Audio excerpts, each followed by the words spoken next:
Brand mobil yang satu ini mungkin baru di tahun 2005 kita dengar gaungnya di tanah air setelah mencatatkan rekor mobil tercepat di dunia bersama Veyron.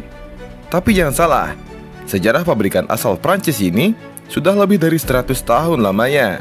Dan di masa lalu, ia sering mengikuti banyak sekali ajang balap dan juga ia cukup memiliki banyak model. Nah, meski ada banyak versi mobil tercepat saat video ini dibuat, namun nama Bugatti masih melekat sebagai mobil yang tercepat. Jadi kalau kalian tanya mobil tercepat itu apa, sebagian orang pasti menjawab Bugatti. Well, siapkan diri kalian, karena pelajaran sejarah akan kita mulai.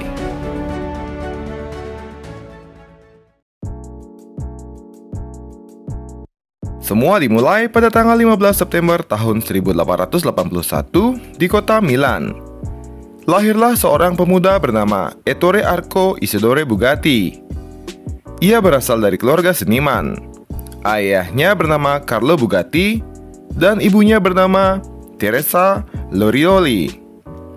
Ayah Ettore terkenal sebagai perancang dan pembuat furniture Art Nouveau serta desainer perhiasan. Ettore merupakan anak sulung dari 3 bersaudara. Setelah menyelesaikan sekolahnya, ia langsung bergabung dengan Accademia delle Belle Arti Libera. Di sana ia mempelajari seni pahat. Namun di saat yang bersamaan juga, ia menyukai modifikasi dan mesin mobil. Ia pernah memodifikasi sepeda roda 3 yang diberikan kepadanya sebagai hadiah pada saat usianya yang ke-14 tahun.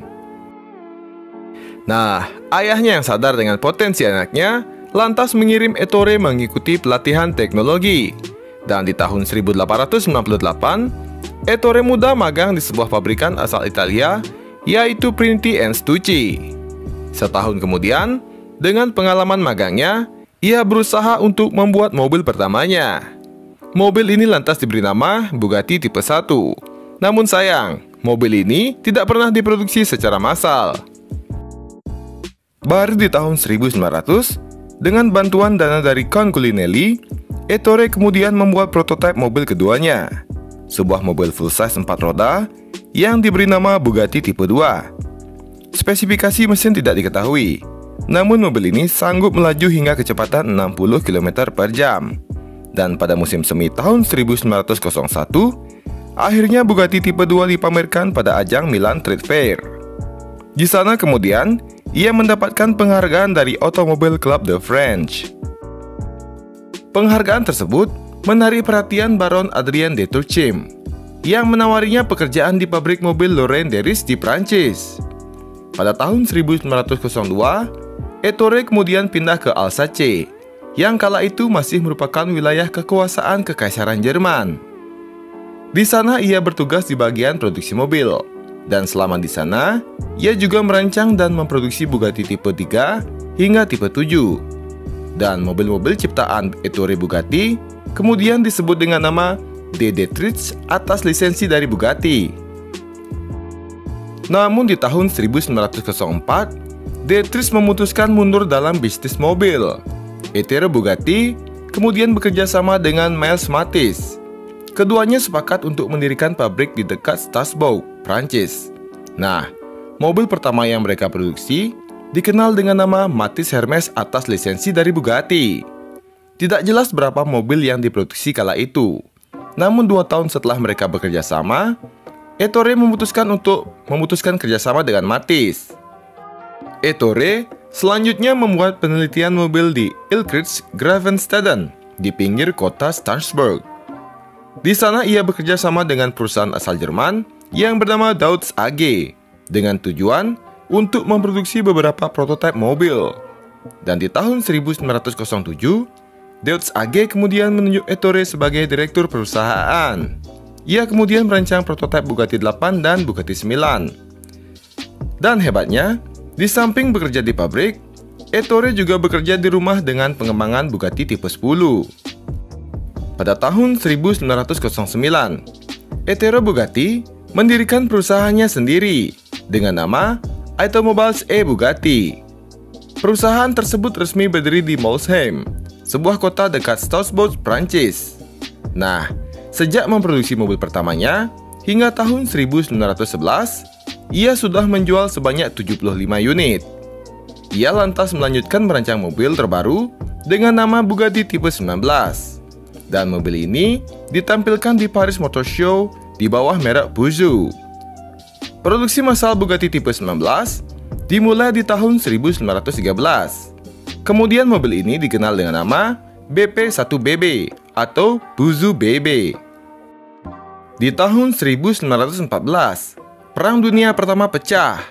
Ettore meninggalkan Mülheim dan pindah ke Italia. Beberapa saat setelah perang usai, ia kembali lagi ke Mülheim dan melanjutkan pembuatan produksinya. Pada tahun 1921, mobil buatannya memenangkan kejuaraan Brescia Grand Prix di Italia. Mobil yang dipakai kala itu ialah Bugatti tipe 13, yang karena kemenangannya tersebut, kemudian dinamai Bugatti 13 Brescia. Mobil ini lumayan laris, karena hingga tahun 1926, Bugatti 13 Brescia sudah terjual sebanyak 2.000 unit. Pada tahun 1924, Ettore menciptakan Bugatti tipe 35 yang sukses dipakai di ajang balap Lion.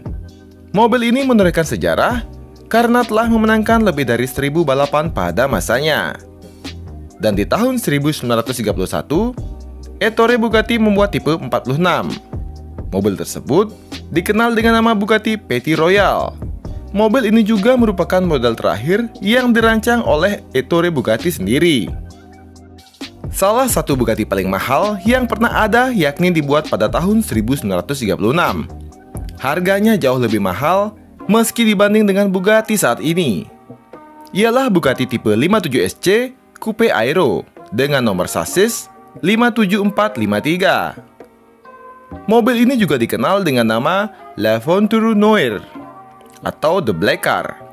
Nah, sebetulnya ada 4 mobil yang dibuat, dan sasis nomor 57453 adalah mobil yang kedua. Namun ada alasan mengapa sasis 57453 memiliki harga yang nggak masuk akal.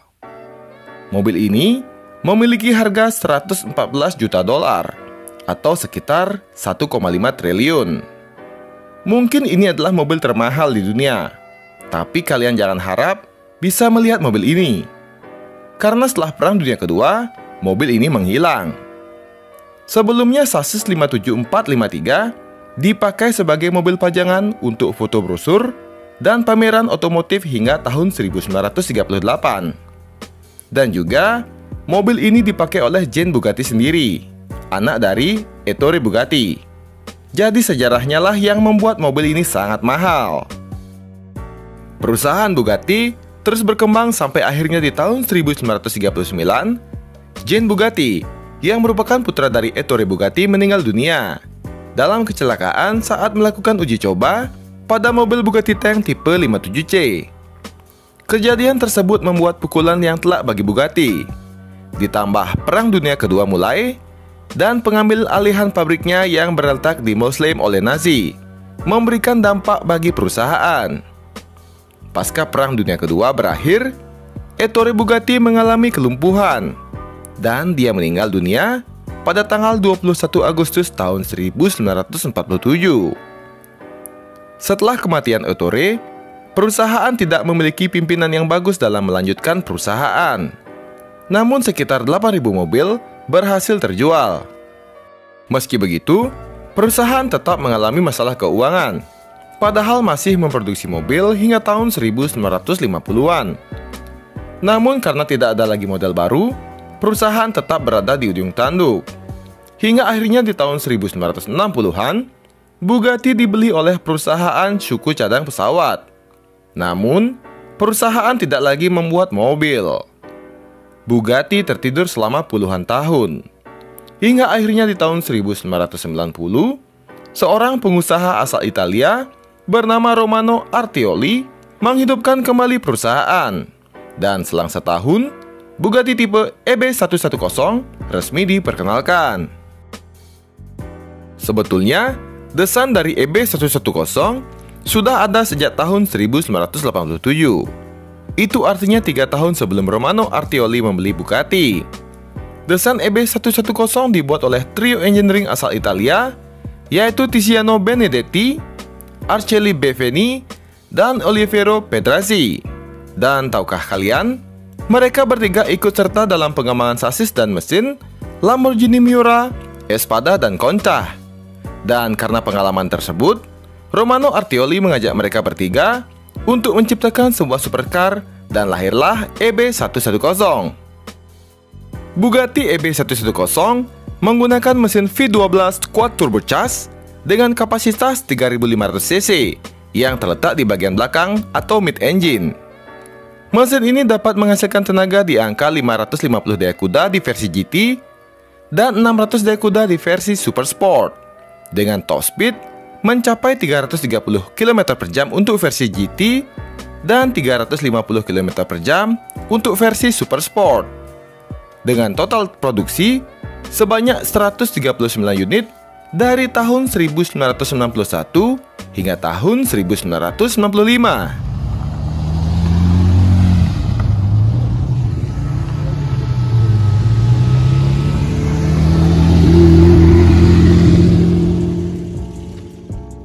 Pada tahun 1998, raksasa otomotif Volkswagen AG membeli Bugatti dari Romano Artioli. Kemudian mereka mendirikan Bugatti Automobil SAS Muslim sebagai anak perusahaan Volkswagen.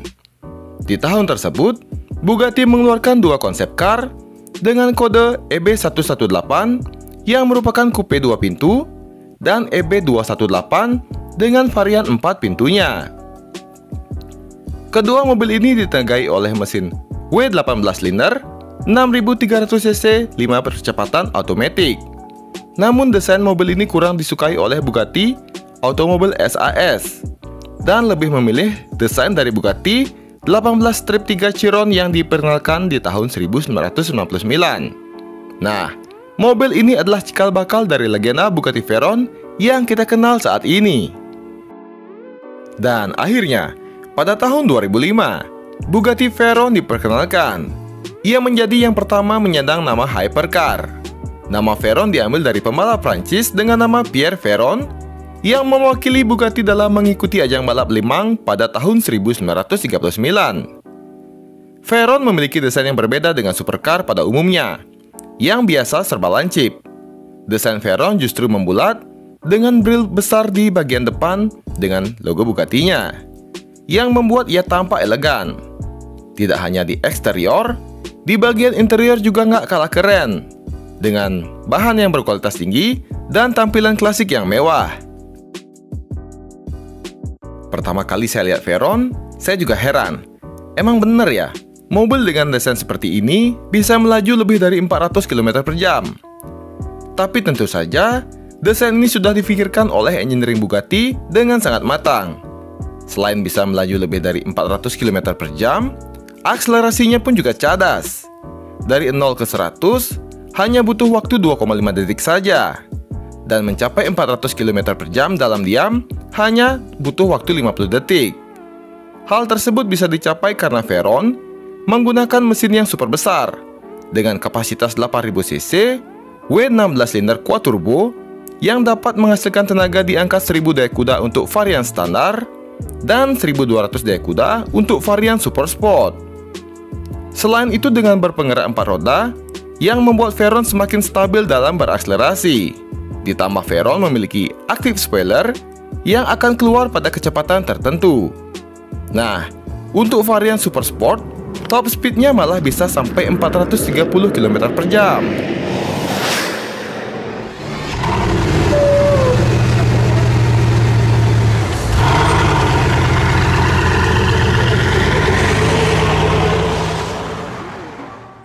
Nah, berapa harga yang harus dibayar untuk sebuah Bugatti Veyron? Dikutip dari beberapa sumber, Veyron dijual di harga 1,9 juta dolar. Kalau dirupiahkan sekitar 30 miliar.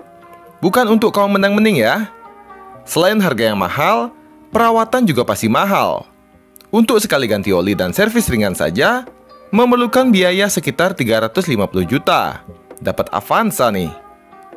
Nah, Veyron menggunakan ban khusus yang dibuat hanya untuk dia sendiri. Tebak berapa harga satu bannya? Sekitar 150 juta. Jadi dikali 4, harganya ya 600 juta. Dan belum sampai di sana. Saat penggantian ban, ia juga harus mengganti velgnya. Harga satu set velgnya bisa mencapai 900 juta. Dan meski ia tidak pernah dipakai, namun dalam 1 tahun, oli harus diganti, roda juga harus diganti. Yang artinya, dalam 1 tahun pemilik Veyron harus mengeluarkan biaya sekitar 1,8 miliar hanya untuk perawatan saja, belum termasuk pajak. Jadi ya nggak sembarang orang bisa memiliki sebuah hypercar. Veyron diproduksi hingga tahun 2015 dengan jumlah produksi mencapai 450 unit di semua tipenya. Setelah Veyron stop produksi, pengganti Veyron terlahir. Ia diperkenalkan dalam ajang Geneva Motor Show pada tanggal 1 Maret tahun 2016. Mobil ini mengambil desain dari Bugatti Vision Gran Turismo konsep yang pernah diperkenalkan di tahun 2015 silam. Dan mobil tersebut ialah Bugatti Chiron. Dari segi desain, Chiron memiliki karakteristik yang lebih tajam ketimbang Veyron, namun memiliki garis dan lekukan bodi yang serupa. Mesin yang dipakai lebih ganas dari Veyron. Meski sama-sama W16 silinder 8000 cc quad turbocharged, namun kali ini memiliki tenaga yang lebih gila lagi, mencapai 1479 daya kuda untuk Chiron Sport dan 1578 daya kuda untuk varian Super Sport 300 Plus, dengan top speed di angka 440 km per jam untuk Chiron dan 490 km per jam atau 304 mil per jam untuk Chiron Super Sport 300 Plus. Nah, angka 300 plus pada Chiron Super Sport 300 Plus diambil dari top speednya yang bisa ia capai dalam mil per jam. Rekor ini didapat di tahun 2019. Chiron sendiri diproduksi sebanyak 500 unit saja sampai tahun 2022. Dan berapa harga yang harus dibayar? 2,5 juta dolar saja untuk varian biasa dan 3,5 juta dolar untuk varian tertinggi. Kalau dirupiahkan hampir menyentuh angka 40-60 miliar di luar sana. Tapi kalau masuk Indonesia, harganya bisa 2 kali lipat ya karena pajak. Setelah Chiron, ada beberapa Bugatti lagi yang tercipta dengan konfigurasi mesin yang sama, W16 silinder 8000 cc quad turbo, namun dengan tenaga, desain yang harga yang berbeda setiap serinya. Dimulai dengan Bugatti Divo yang diperkenalkan pada tahun 2019 dan diproduksi sebanyak 40 unit saja hingga tahun 2021. Divo dijual dengan harga 5,8 juta dolar. Yang kedua, ada Bugatti L'Aventure Noir di tahun 2019 yang sangat eksklusif. Karena mobil ini ada satu saja di seluruh dunia.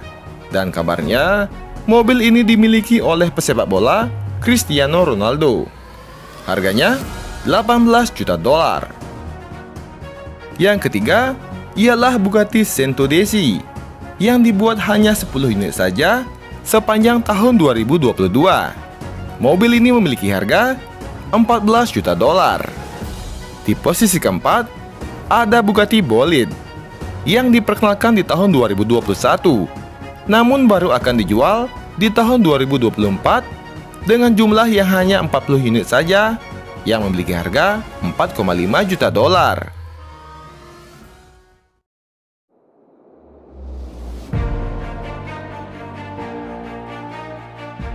Bugatti sepertinya ingin selalu menjadi yang tercepat dan dengan produksi yang terbatas, tentu saja ia menjadi sangat eksklusif.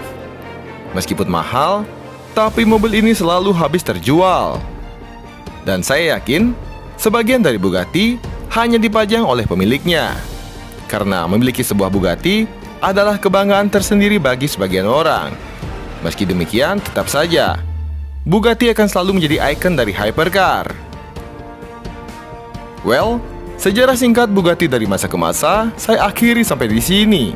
Mohon maaf jika ada salah pengucapan atau informasi yang kurang sesuai. Like jika kalian suka dan subscribe bagi yang belum. Terima kasih.